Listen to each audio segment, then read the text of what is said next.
Een primeur op de Frieske voetbalvelden. Het 8e van voetbalclub Blauw-Wit 34 uit Ljouwert speelt van Joert al met UNICEF op het borst.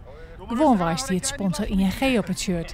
Maar de bank had het plak beschikbaar gesteld aan UNICEF. Nou, er zou vast wel in tussen zitten.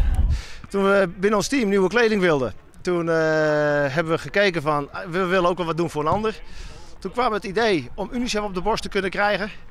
Toen kwam ik via de kerk Jochem van Wely tegen. Dat is de regioconsulent van UNICEF. En nou ja, 1 en 1 werd toen 5, zeg maar. Het team volgt het voorbeeld van het grote FC Barcelona, dat ik jaren met UNICEF op het shirt spelen had. Normaal krijg je wat geld voor sponsoring of wat kleding.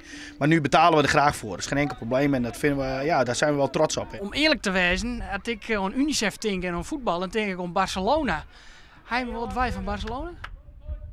Ja, wij hebben heel veel weg van Barcelona zelfs. We hebben natuurlijk een Messi in Siert Wilkes, die net een 1-0 maakte. Prachtig mooie afmaker.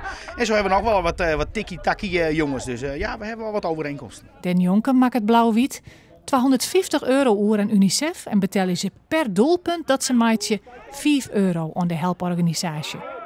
En we zullen er heel veel willen maken, want het is allemaal voor de goede zaak. Maar gauw het 14. Oké, dank u wel. Jo.